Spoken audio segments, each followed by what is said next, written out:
वकील साहब नमस्कार। स्वागत है आपका सैनिक लीगल सॉल्यूशन में। हमारे पास हज़ारों ऐसे कॉल्स अभी आए हैं रिसेंटली जिनमें ये कहा गया है कि जो सरकारी कर्मचारी हैं उनको प्रमोशन नहीं दिया जाता। काफ़ी सारे केसेस ऐसे हैं जिसमें हमारा जो सैनिक है, जो देश का जवान है, वो एज अ कांस्टेबल भर्ती होता है और 30 साल की या 25 साल की नौकरी करने के बाद भी जब उसका रिटायरमेंट का टाइम आता है तब भी वो कांस्टेबल ही रहता है। तो क्या हमारे देश में कोई ऐसा प्रोग्राम है या कोई एक ऐसी स्कीम है जिसके तहत ये प्रमोशन सुनिश्चित किए जाएं? कतांग जी, पहले आपके चैनल को बधाई कि आपने कितना अच्छा क्वेश्चन उठाया। जो दर्जनों मैटर मेरे पास इस समय ऐसे हैं जिसमें एक मेरा देश का जवान जो अपॉइंट होता है एज ए कांस्टेबल, वो 20 से 25 साल हो गए उसे नौकरी करते हुए और अभी भी वो कांस्टेबल ही है। तो इसके लिए जब इस तरीके के जब मैटर्स बढ़े तो फिफ्थ हमारा पे कमीशन जो 1999 में आया तो उन्होंने ACP अश्योर्ड कैरियर प्रोग्रेशन जो स्कीम है वो ये है कि हर 12 साल बाद 12, 24 एंड 36, तो हर 12 साल के अंतराल के बाद उसको प्रमोशन दिया जाएगा।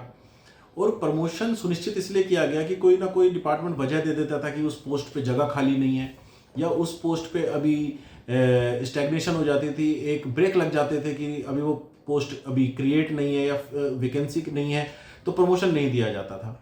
नो डाउट इंक्रीमेंट तो उसका होता रहता था, बट जो उसकी जो पोस्ट है, जो उसका जो आपकी जो पोजीशन है वो भी इंक्रीज होनी चाहिए जिससे मोरल अप रहे मेरे देश के जवान का।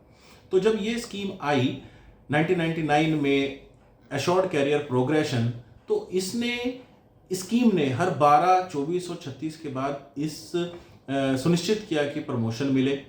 तो ये बहुत ही अच्छी स्कीम थी जो बहुत ज़्यादा लाभ मिला हमारे देश के जवानों को। मगर उसके बाद जब छठा वेतन आयोग हमारा आया, तो जो छठा वेतन आयोग हमारा आया 2009 में, तो उसने सुनिश्चित किया एक नई स्कीम को जिसका नाम था MACP, modified assured career progression. इसमें जो प्रमोशन दिए जाएंगे वो हर 10 साल, 20 साल और 30 साल के अंतराल में दिए जाएंगे, जो सुनिश्चित करता है कि आपका प्रमोशन हर 10 साल और 20 साल और 30 साल के जो इंटरवल्स है उसमें हो।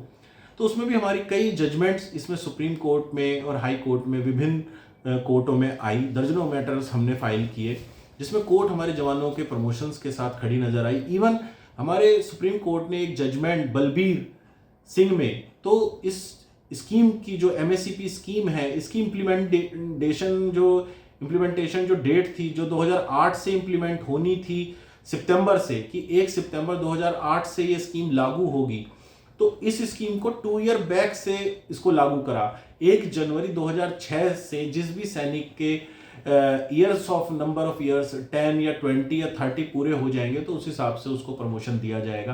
तो ये बहुत ही अच्छी जजमेंट आई जिसे सुप्रीम कोर्ट ने दिया।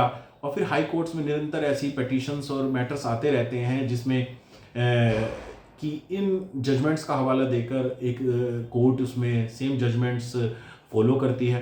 तो इस तरीके से MACP और ACP स्कीम्स हमारी ऐसी हैं जिसमें हमारे जवान जो हैं अपने टाइमली प्रमोशन लेते हैं, और अगर उन्हें कोई अपने प्रमोशंस में स्टैग्नेशन या उनको कहा जाता है कि अभी पोस्ट खाली नहीं है, कोई और वजह डालकर, तो बिल्कुल वो न्यायालय का सहारा लेते हैं और न्यायालय इन्हीं जजमेंट्स के हवाला देते हुए उन्हें बेनिफिट देती है और उन्हें प्रमोट करती है, क्योंकि मोरल अप करने के लिए प्रमोशंस बहुत ज़्यादा जरूरी है। तो आपने एक बहुत अच्छा सवाल कतांग जी उठाया।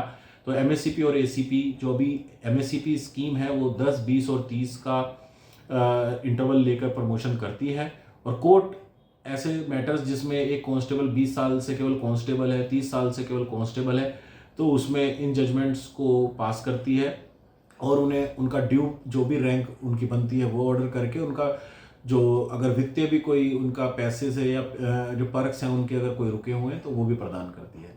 धन्यवाद।